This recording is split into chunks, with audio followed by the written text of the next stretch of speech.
All right, so we have our test coming up on Thursday. I sent a Moodle message out on that. I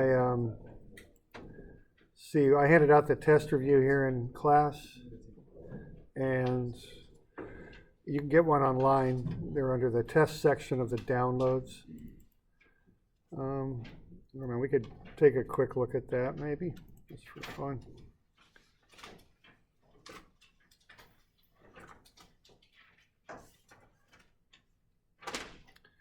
Oh, let's see. Better start with this.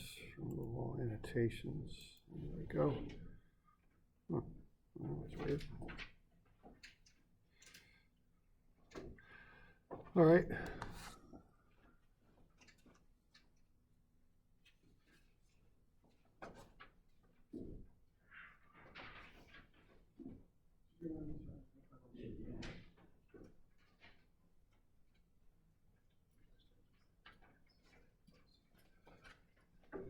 Okay, so this starts up where the last test left off. So what we got here is 2D stress and strain, 2D strain to stress. That's Hooke's law.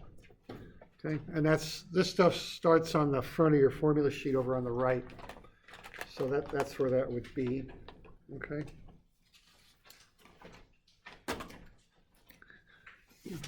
Strain energy, density, and volume change. We did just a little bit on that.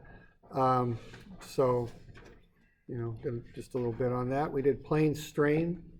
Now, that's something, we'll be looking at a little bit here. So you should be able to find the strain at a given angle on an element. You should be able to make a sketch. And there's actually 3 kinds of sketches that we did. So why don't we kind of call that out. One is we started with a circle and we had a point in the middle. Another one was that we had some sort of rectangular element and our reference point was over there on the side. And then the last way was we did like a schematic sketch. And the reference on that was a point, lower left-hand corner, and then there'd be a line. Those were the references. And then from there we would do the drawing from there, okay? So that's how that worked. So that might be something like that, okay? So and the reason that's done is so you can reference these things with dimensions only on one side instead of on 2 sides, all right? So we did all 3 kinds of sketches. That's what I mean by the sketches. So these first 2 are to scale. The one on the right is not, but it's dimensioned.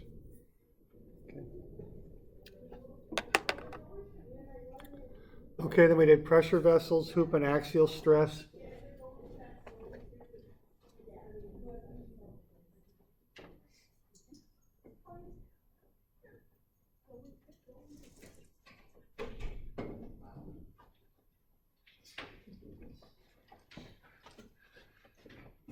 Okay, so hoop and axial, and keep that straight because I was just, we were just talking about that. On that one problem there, I was kind of correcting a lot of people. If you're looking at the stress on plane AB, okay, what you want to do then is realize that the stress on AB, if you're talking about the normal stress, is normal to the plane that it acts on, okay? So that's why that's called normal stress. So if you have a pressure vessel, I think it was vertically oriented if I remember, and then did AB ran vertically, right? Yeah. Okay. That was the Yeah, so AB's like so, and then the stress on AB, because it's normal stress, it goes that way, okay? So that's the hoop stress because that's tearing the tank in half like it's a pipe. So what we got here in this case was, the hoop was sigma AB, all right?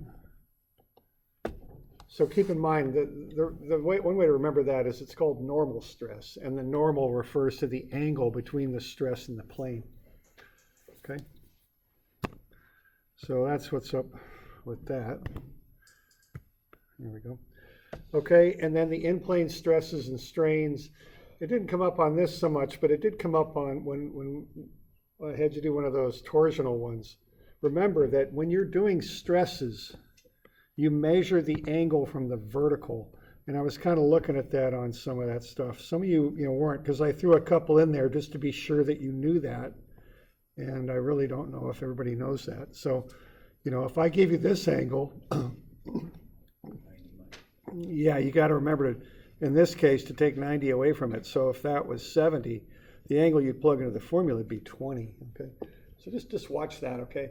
And be sure that you're using the proper angle regardless of how I present it to you. Just draw a vertical plane and dimension the angle, okay? Now that's for stress. Now, it is a little confusing perhaps because with strain, sometimes with strain what you do is you start off with the horizontal plane and then you measure from there. So with strain, you'd be measuring that angle, okay? So you do have to keep that straight, okay? So we good with that? Okay, torsion, twist, shear, and twist angle are the two major things that we use here to analyze that, right? So the shear is TR over the moment of inertia, and the twist angle is TL over IG. Non-uniform torsion has multiple torsions applied, in-plane stresses and strains. So again, remember the stress from the vertical, strain from the horizontal. Power transmission, power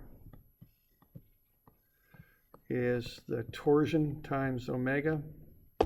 So when you hear commercials usually about trucks, they talk about the torque, that's the torsion that the motor puts out, and then the power is the product of the torsion it puts out times the angular speed of the crankshaft, which we'd normally measure in RPM, but to use it in this formula, we'd have to convert it into radians per second. And then indeterminate torsion, okay? And some different variations on that. All right, so what you want to be doing then, of course, is going over your homework and all that. This one's pretty straight up. This is just applying the basic formulas, the first one there.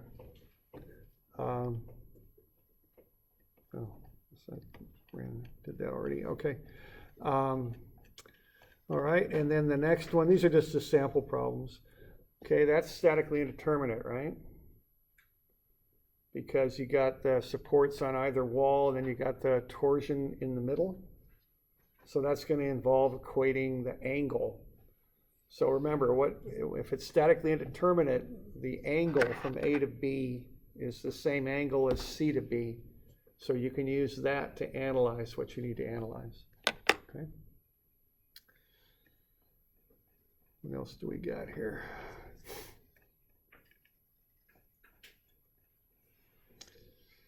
Okay, there's a pressure tank. So it looks like you're going to do a little biaxial stuff. And you're not going to use 20 degrees in the biaxial formula, are you? Okay, because that's not measured from the right spot. So you want to be sure that you measure it there and come here, okay? So just be aware of that, okay? I'll tell you, I often throw something like that in there because I want to be sure everybody knows which reference angle to use, okay? So, I just put the element in there, get the angle in the middle, and off I go, okay?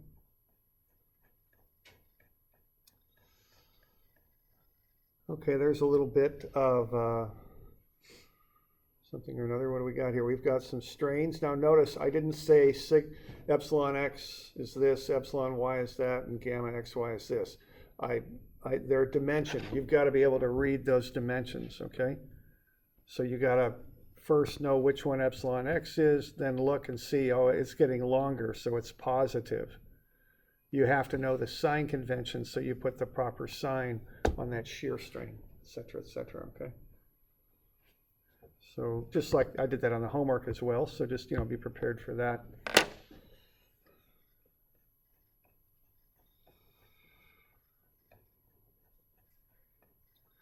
Okay, then I got this one. And on this one here, used to be I would sometimes give problems where instead of working out all the numbers, I would just have people chart out how they would solve a problem, okay? And so that's what's happening with this one. Unfortunately, this is based on the old formula sheet. I've changed it since. So instead of equation 9, it's instead of 7, it's 9. So what you would do, you'd take equation 9, you would input E and G, and what you would find then would be Poisson's ratio. And then we want to find the strain in the x direction, which is now equation 41. It's not equation 30 anymore. Okay. And then epsilon z is equation 43. 41. I think the z is 43. No, the 43, 48. Oh, thank you. Oh, the one I already did? Yeah. Yeah, okay. Is it 41 or is it even 42? Oh, it is 41. Okay, thank you. Thanks. Okay, great. So 41. Thanks. Okay, then this one's, I think, 43 for epsilon z. And then, I don't know, you could write this stuff out. This would now be equation 3 here. Okay. All right. So the way I have that put together is tell me what you would put into the equation, and then tell me what you would get out of the equation.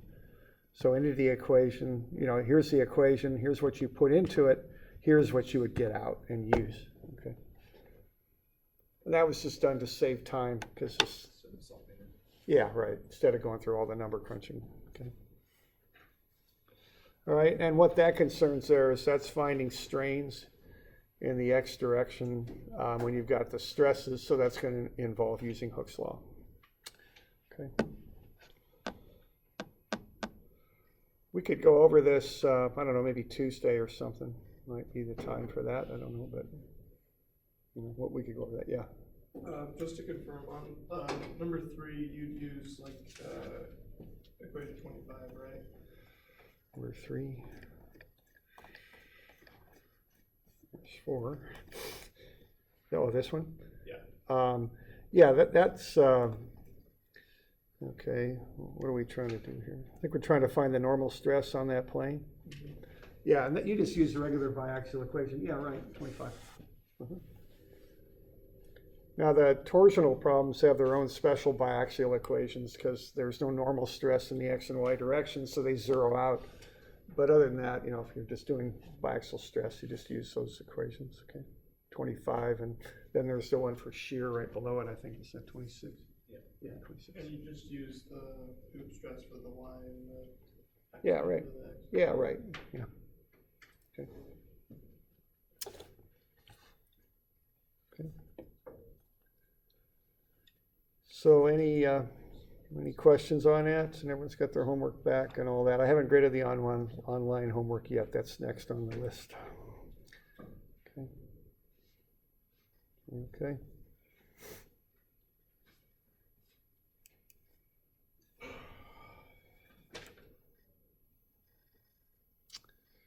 All right.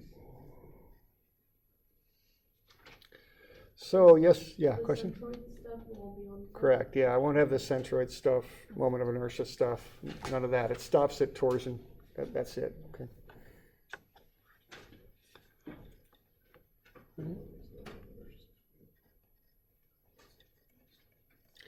All right, why don't we have a look at another shear and moment equation thing, if there's aren't any questions there.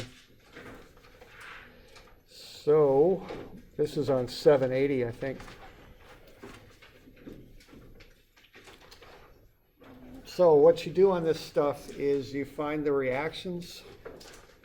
Once you have the reactions, then you start at the left-hand side, set x equals 0 on the left, and make cuts through portions of the beam that you want to work with. Every time a free body diagram on the beam changes, you need to create a new cut and work through from there. Okay. All right, so this one, first thing to do is to find the reactions. We already did this. This is one of the ones that we did in class. So basically what we're doing on this thing, to find the reactions is cut the top off, okay, and then make that into a triangle. Apply the load in a rectangle with the load, put the loads at the centroid as I've done over here, and then take moments about A with those loads at the centroid. The loads equal the area of the loading diagram. You find the centroidal location, so you get the moment arms. Okay, so just do a moment equation about A, we get RC, then do a sum of Fy to get RA. So 12,000 and 3,300 are the reactions.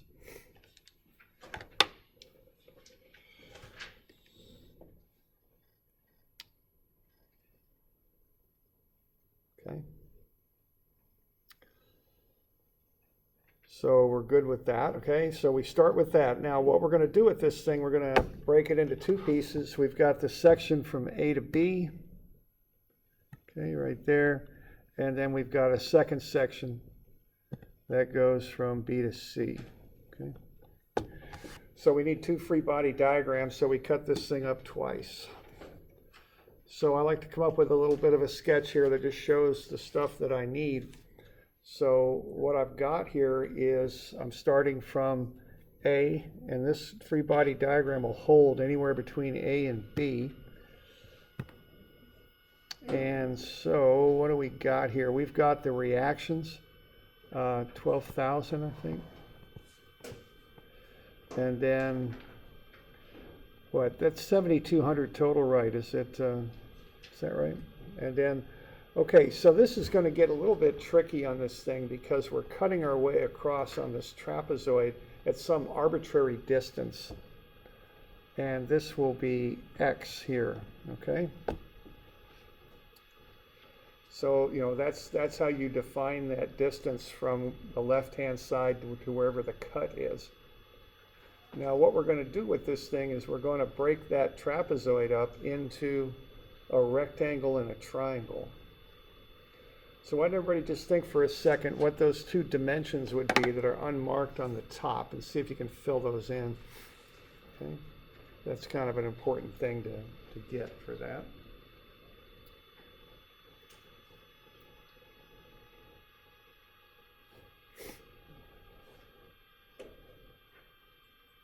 Are you seeing the area from the base to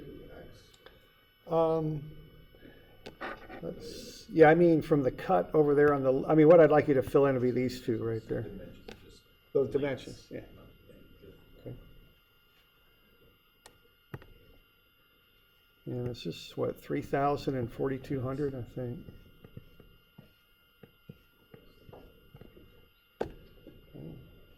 And just think about where they're going to. You know, they're going to the center of the rectangle and the centroid for the triangle is where they're going to.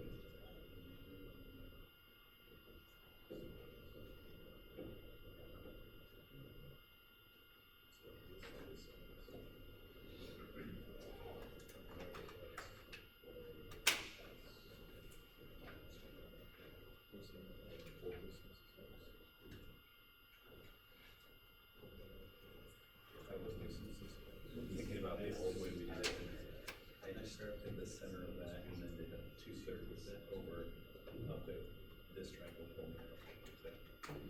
Like if this was a full square. Oh. It comes out with the same answer, but I It's interesting adding a triangle to a square versus taking a triangle away. Yeah. Yeah, it works, you know.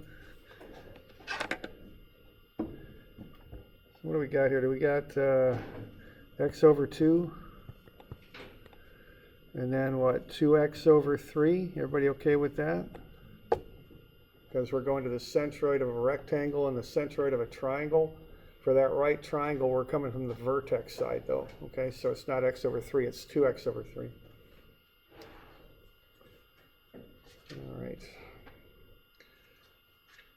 Okay, now it's going to get, you know what, yeah, that shouldn't be 4,200 and 3,000. I'm sorry, I wasn't thinking when I did that. That's not going to be right because Well, yeah, because, okay, now what's happening now? We're going to want to figure out how high this is. That height as we're working our way over. And what do we got for the slope of that line there? Yeah, 4,200 over 3 because it's 4,200 high.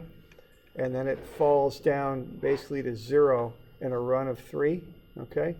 So that means it's dropping at a rate of the slope, which would be 4,200 over 3, which is 1,400, and that's actually a negative value, okay?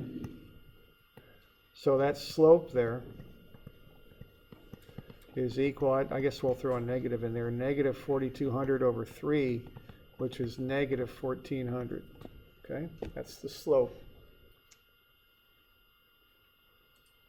So if I want the height of this point right here, its elevation, there's probably different ways I could express that, but this height here is 7,200. So this height right here is 7,200 minus 1,400x, okay? You all good there? Because I've got a slope of negative 1,400 and I've got a run of x.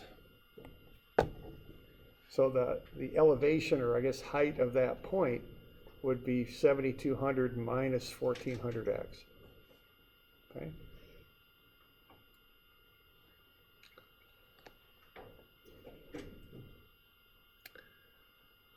All right, now I guess I'll want the height of those sides of the triangle there. And what do I got? I've gone, let's see, I'm at 7,200. I'm going down to 1,700 minus 1,400x. So the way this is going to work is this first height will be 7,200 minus 1,400x. Okay, that's that first height. That's the height of the rectangle. Because I can draw a horizontal line over there on the right to the left, and it'll hold that same elevation. And then what's the height of the triangle going to be? 1,400x. There you go. Yeah, it's just 1,400x, because that's basically the difference between 7,200 and 7,200 minus 1,400x. Okay?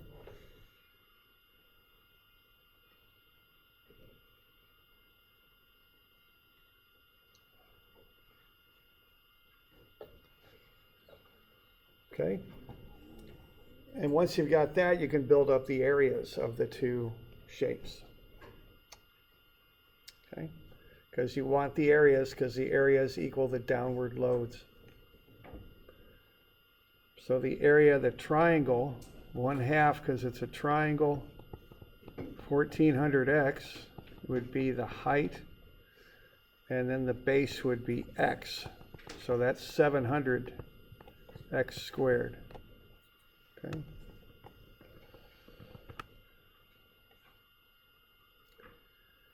And then the rectangle has a height of 7,200 minus 1,400x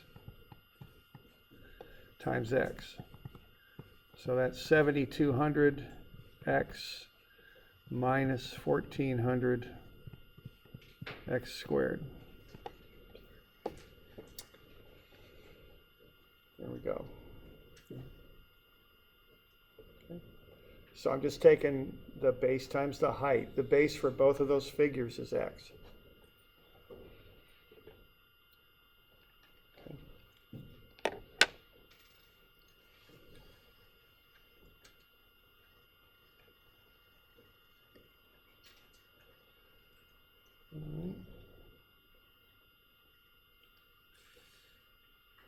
So there we go. There's the dimension sketch, and then you just, I just label the reaction, the 12,000 over there, and I just do sum of Fy. So 12,000 up, and then the area of the triangle is 700x squared. That's down, so that's a minus, and then minus 7,200x minus 1,400x squared minus V8b. Looks like I had a typo there. I've overwritten that. Make sure on your handout it says VAB, and if it doesn't, I'd fix it, okay?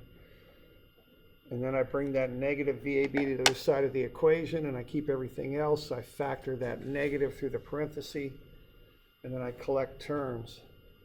So I get 700x squared minus 7200x plus 12,000.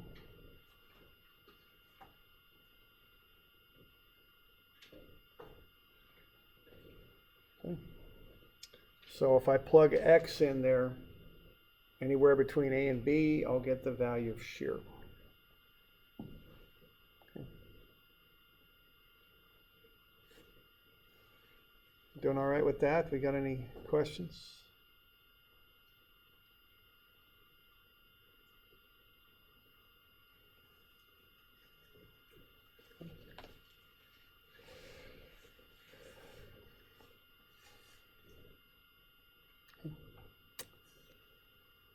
All right, good. Okay, now we can take a moment, and I always take moments about the cut. Wherever I cut, I take the moments. That way I don't have to include the shear into my moment equation, okay? Because it'll have a 0 moment arm, so I take the moments there about the cut. That's where I cut it, so I take moments about the cut there. And what do I got? I've got 12,000 times x. And then I've got that 700x squared times 2x over 3. And then I've got the 7200x minus 1400x squared times x over 2 plus MAB. All right. Looks like I had some sign errors there too that I had to clean up. So again, I think I cleaned them up on your handout. If I didn't, you might need to fix those. Okay. So what I'm doing there, I often just look at what I did for shear and add moment arms, So all three of those terms are in the shear equation, the sum of Fy equation. Notice a lot of the signs will switch on them because the stuff that's down, which is negative for sum of Fy, is counterclockwise about the cut, so that becomes positive. So a lot of signs switch. Okay.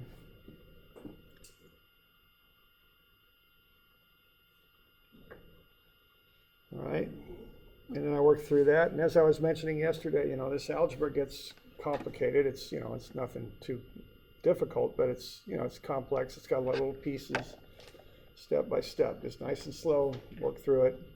You save time in the long run by doing that because you make less careless errors, and, when you really start burning time and having problems is when you make that one mistake and you got to fix it, and that affects other mistakes, which affects other mistakes. You'll learn that when you start doing design work. First time through is bad, but when you start changing things, then it gets to be a bit of a mess. Okay.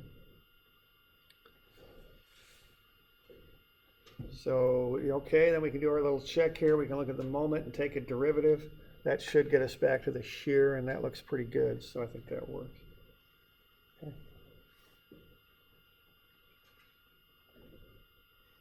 Any questions on that? All right. Okay.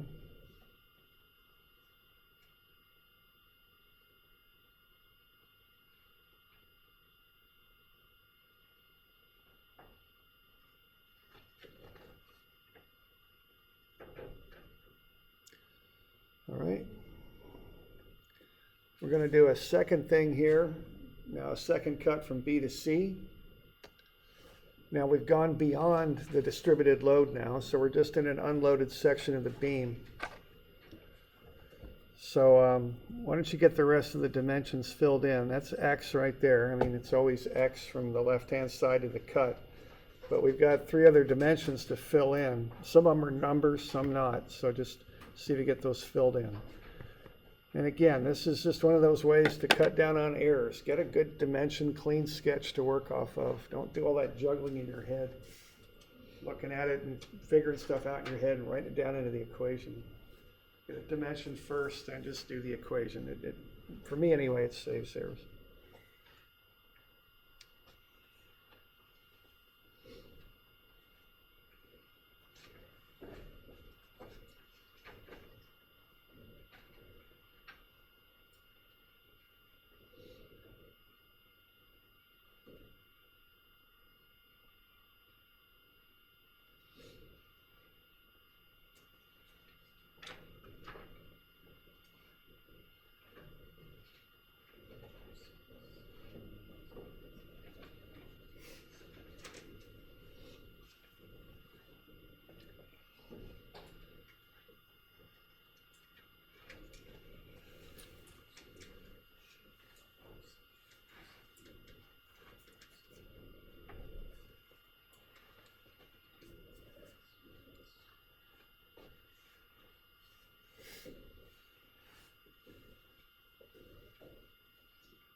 Y'all got something like that? 1.5 and x minus 1.5, and then 1 and x minus 1. Okay. And then those two loads are numbers because, you know, we've gone beyond that distributed load. So, you know, it just has a given length, 3 meters or whatever it is. So, you know, it's 6,300 and 9,000. Okay. Then I got the shear and the moment down there at the end.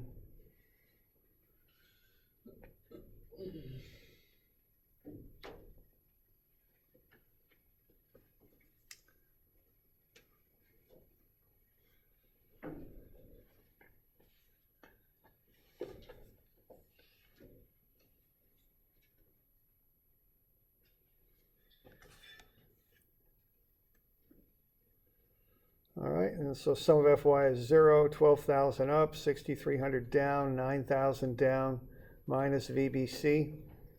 And you can solve for VBC. It's just a number. See, we've gone beyond the distributed load. There's nothing in there that's going to change the value of the shear. It's just minus 3,300.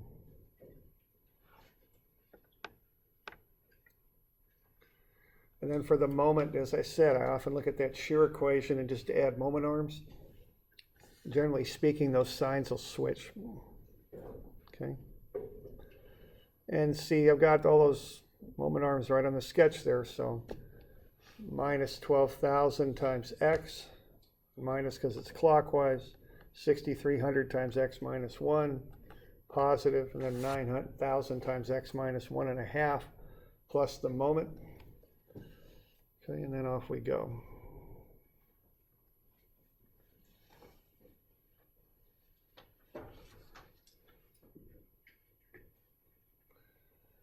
All right. So that's a little bit there on moment equations. Now I use moment equations sometimes, but normally I just draw diagrams. It's faster and it's easier really once you get the hang of it. Okay. So that's really what we'd like to do here is just work with diagrams.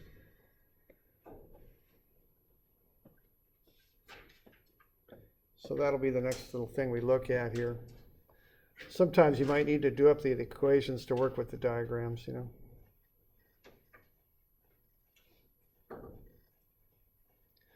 Now there's a little bit of a derivation on this. And you know, we did this in statics. So to do this little derivation here, we pull a chunk out of the beam. We have a distributed load on there. It's kind of the most general case.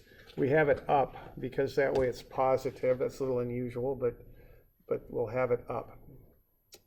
So we're going to cut a piece out of the beam. So on the left, we got x1, v1, and m1 for the distance, the shear, and the moment. Slightly different x, v, and m on the right. Okay, I've got the shear and moment on the left. They're in their positive convention. So on the left, the shear's up. The moment is clockwise, curling the beam up. I've got this distributed load at W times the distance over which it acts, which is dx.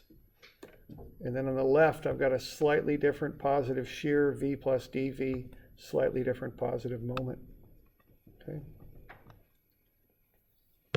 So there's my sketch.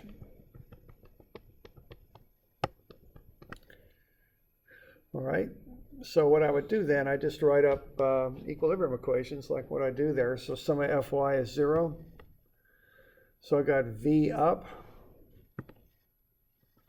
on the left plus W dx, that's up, minus V, and then minus dV when I factor that negative through the parentheses, okay? So I got a V up and a V down, so they cancel, and I'm left with W dx minus dV is 0. And I can do two things with that. Okay, I can turn those little differentials into variables by integrating over that interval. So I can take the integral of dv as the integral of w dx. Okay. When I do that, I don't really know what the integral of w dx is because I don't really know what the function of w is to work that out. So I have to leave that as is. But I can integrate dv. It's just v, not dv, but v there. And then v2 minus v1 then would be w dx. Okay. Now I can translate that into English, and how that translates out is the change in shear between 2 points under the loading, the change in shear between 2 points, which is v2 minus v1, is equal to the area under the loading diagram, which is the integral of w dx between the 2 points.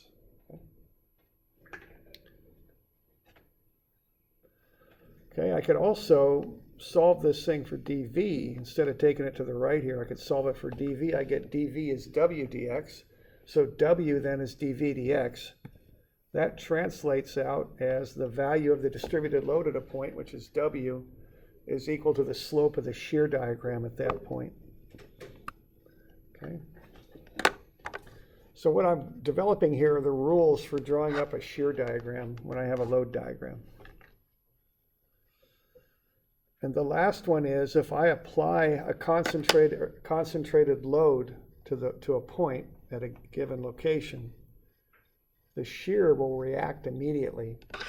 So if I apply a downward force, which is a positive shear, the shear will react up to hold equilibrium, which with the shear convention is also negative, okay?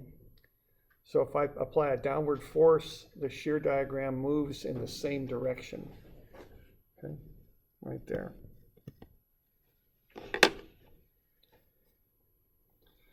Now I can do a similar derivation with the moment equation. It gets a little bit trickier because it's got a little bit more stuff to deal with there. But, I do the same sort of integration. I end up with a dx squared in there, so I can just cancel the dx squared because it's so small. Then I can do a very similar derivation and come up with very similar rules. So v is dm dx. That tells me the value of shear at a point is equal to the slope of the moment diagram at that point. I get m2 minus m1 is the integral of v dx. So that tells me that the change in moment between 2 points is equal to the area under the shear diagram between the 2 points. And then I can notice that if I apply a positive moment, some sort of couple to the beam, it will react in the negative direction to hold equilibrium inside the beam. Okay, so a concentrated moment at a point causes a vertical line in the moment diagram, which is this change in moment of equal value and with the opposite sign now. Got to remember to switch the signs. Okay, and we'll apply those rules a little bit here. That's probably a better way to be learning this stuff, by applying the rules. We'll do that tomorrow, I think. Today's Friday, so we're not going to do it tomorrow. We'll do it Monday, I think. But, Saturday morning. yeah, that's probably not going to work. So why don't I give you a couple of these to work on? These will be due next week, Friday probably, because we got tests and stuff.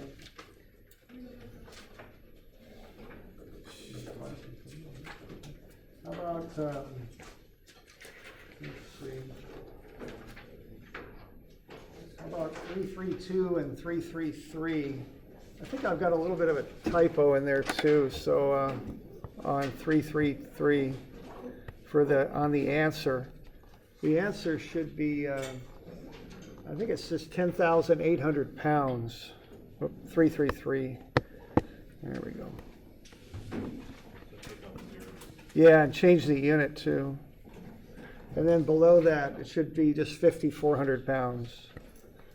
So that's a bit of a typo there. Okay.